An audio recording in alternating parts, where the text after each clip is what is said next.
Welcome to AJ Cinematics. Today I'll show you a science fiction thriller film, TimeCrimes.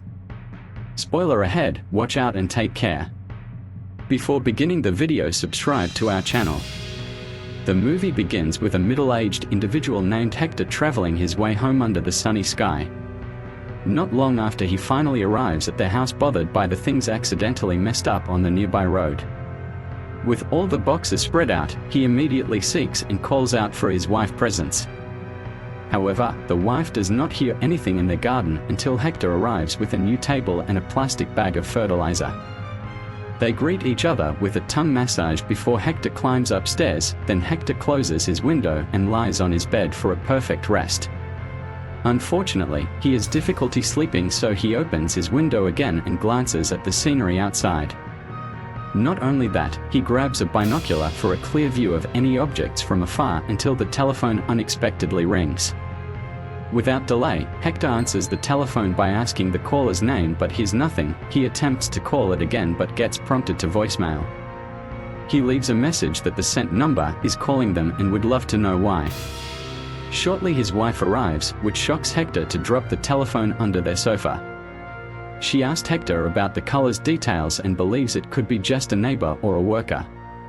On the other hand, Hector emphasizes that nobody has their phone number, implying that the call reveals a mysterious impact. A moment later, the wife spoils Hector with several tongue massages and muscle hunks. In the middle of their smelly workout, Hector notices that the phone is still on the voicemail recording, so he turns it off. Moments later, the wife assembles the newly arrived table in the garden while Hector uses his binoculars to gaze at the forest behind their house. After several seconds of scanning, he sees an individual in red pants and a white shirt.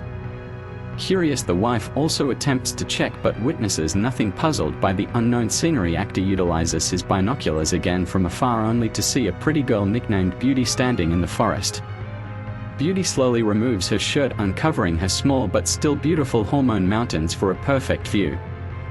Then the wife requests the car keys as she will buy food and groceries. Hector provides the keys and sees this as a perfect opportunity to investigate the set individual. Persistent Hector rejects the confusing view and sees the red pants on the ground. Not only that, he goes mirror to figure out what's happening in that jungle. After moments of walking, he arrives at one section of woodland and notices a fallen trash bin and bicycle.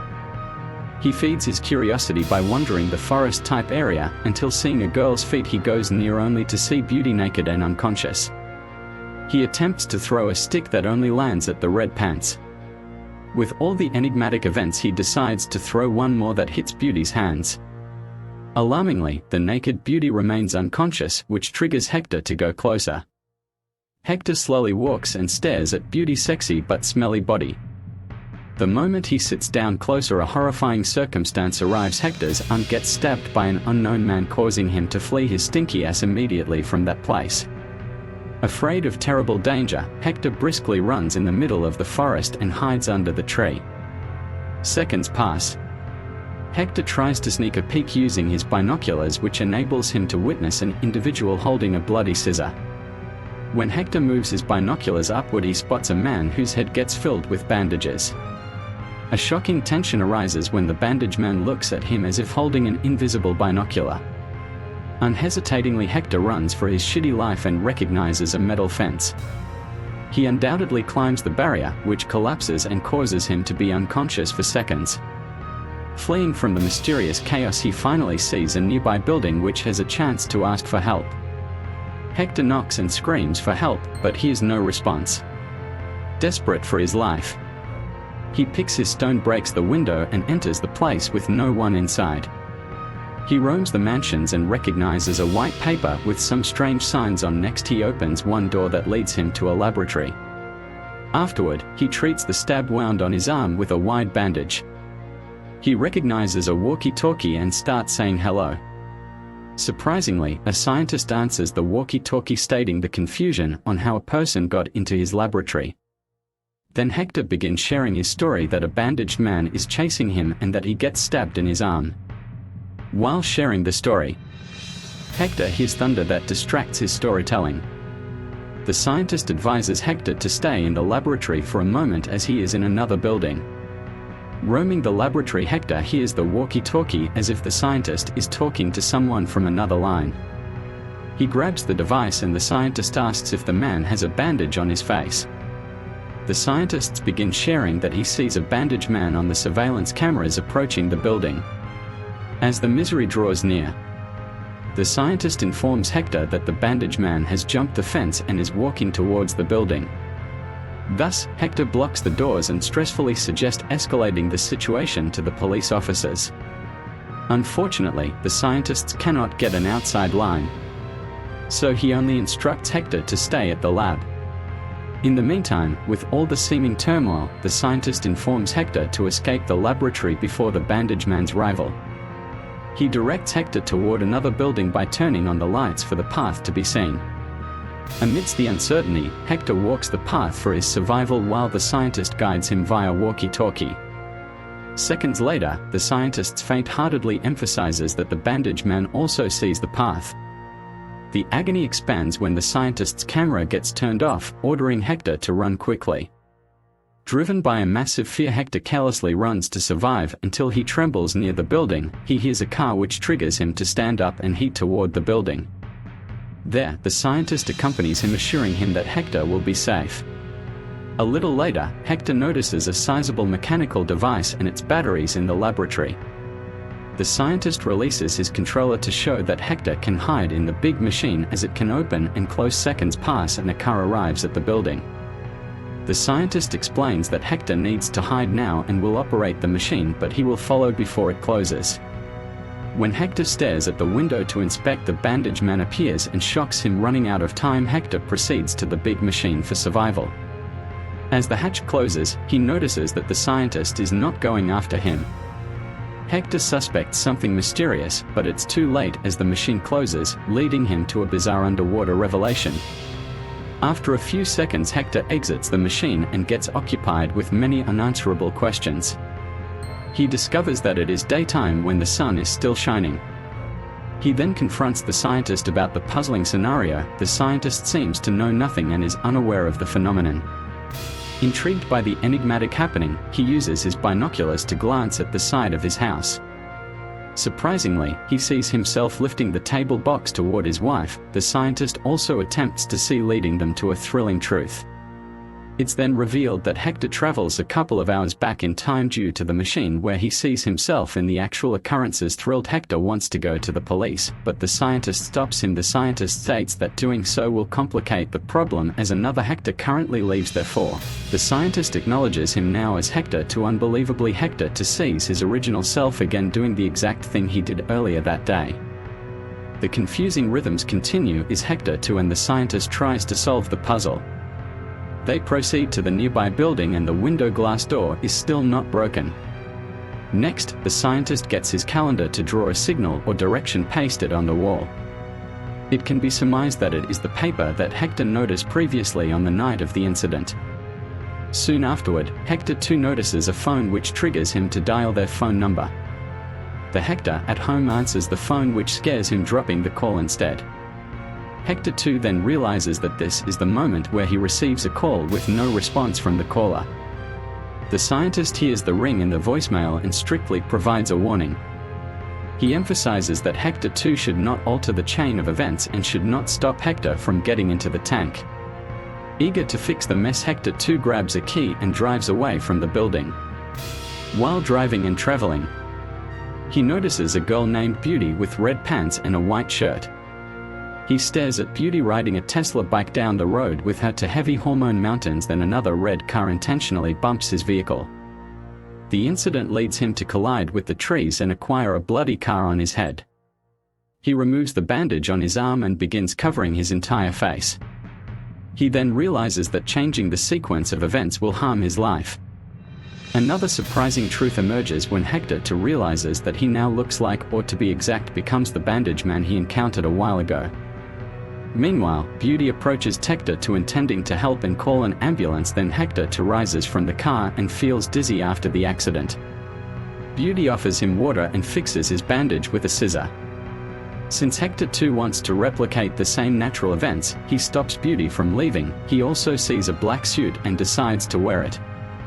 After that, he convinces Beauty to go with him to the middle of the forest to make the same events happen. As Hector 2 sees himself Hector from his house, Beauty takes the chance of escaping, so she runs her heavy mountains away. Consequently, Hector 2 finds Beauty and threatens her life with the scissor. Then he sees Hector scanning the forest with binoculars from their garden detector. 2 wants to replicate the happenings poorly. He ordered Beauty to undress for Hector to see it from afar. Threatened Beauty obeys and begins pulling her shirt to reveal her primitive mountains. He also orders Beauty to sit down, but Beauty composes her strength to kick his light as before running her heavy mountains away without delay. Hector 2 chases her, leading them both to fall on the force edge. Hector 2 remains awake while Beauty becomes unconscious. He then lays Beauty out naked as what he can recall happens. He also places the red pants and white shirt in one area until he hears a sound from another. An alarming tension arises when Hector 2 notices Hector approaching Beauty. Believing that he needs to duplicate the event, Hector 2 sneakily moves and tightly holds the scissor omen to stab Hector's arm. As a result, Hector screams in the middle of the Psalm atmosphere while Hector gets overwhelmed by the enigmatic episodes, since Hector 2 wants to make things the same. He follows Hector, who is hiding in the woods. Then Hector 2 tries to recall what had happened and formed his 2 hands like invisible binoculars, which causes Hector to show up and run. At this point, Hector 2 only watches until he hears Beauty scream, implying the Wildering matter. He moves to where the sound comes from, but only finds a necklace. During the night, Hector 2 goes home to see his wife. He enters his house and sees no one. Hector 2 climbs up the stairs where piles of wood get thrown before him. He continuously climbs stairs and sees the window widely open. He attempts to seek his wife but hears a noise from the inside again. Then he chases the noise and moves onto the roof only to grab her. Upon pulling the feet, a terrifying tension expands as Hector 2 believes that he has killed his wife. Broken by the turn of events, Hector 2 trembles and grabs the walkie-talkie, in which he hears the scientist and Hector conversing. Hector 2 then speaks to the scientist and informs him that he is the one wearing the bandage. Soon after, 2 leaves his house and decides to go back to the building. There he crosses the path with a series of bulbs, the same path he walked before. He sneaks at the window, which scares Hector into entering the machine. A little later, Hector 2 rests and sits near the door. When Hector manages to enter the tank, the scientist approaches Hector 2 as if they are now in the present time. The scientist also says that he needs to examine Hector 2 for being the first to travel in time. However, Hector 2 wants another shot in the tank, so he threatens the scientist to ruin everything. Consequently, the scientist secretly throws the batteries before entering the building again. Hector 2 forces the scientist to operate the machine again as he wants to use it. The scientist once declines but agrees in the end by finding the battery. Surprisingly, Hector 2 realizes that the scientist seems to know the sequence of events, including the moment that he wants to enter the tank again. Another revelation arises when the scientist shares that there is Hector 3 who first exits seconds before Hector 2 steps out from the machine. The scientist further explains that Hector 3 threatens him to remain silent before the arrival of Hector 2. Additionally, the scientist states that Hector 3 seems to know what is going to happen. After a puzzling conversation, they both realize that Hector 2 will become Hector 3 upon entering the machine again. Thus, Hector 2 tries to throw the walkie-talkie, allowing them to find the battery under the rain. With no question, they execute the plan where Hector 2 enters the machine. In just a moment, the puzzling episode gets routed to the point of view of Hector 3. He exits the machine confidently and states that he is from the future. Then now Hector 3 orders the scientists to go with the flow and assisting. Confident, Hector 3 slaps the scientists to help him get rid of the other 2 Hectors. Surprisingly, Hector 2 finally arrives and the scientist obeys Hector 3's suggestion. While watching the events, Hector 3 observes and plans to eliminate the 2 versions by creating the same loop of events again. To perform the secret plan, Hector 3 sneakily exits the house while the scientist does the same thing. Since the gate is closed, Hector 3 asks for another car and the scientist grandson. Without hesitation, Hector 3 fastly drives his car where he passes Beauty on the road. To fulfill the plans, Hector 3 intentionally bumps the white vehicle to stop Hector 2 by any means. However, the accident also brings tragedy as Hector 3 collides with another tree. It is also revealed that the same red car bobbed Hector 2 while ago. He then calls the scientists to share that he might fail. However, Hector 3 recognizes Beauty in the middle of the forest. Therefore Hector 3 realizes that the future seems familiar. When Beauty sees him, a scream disrupts the song Bro, but Hector 3 calms her down, stating they will not get caught by the bandage man. Hector 3 begins sharing that they are running from the same person for a weird unknown reason. As we can remember, Hector 2 gets distracted by Beauty's scream but fails to locate her.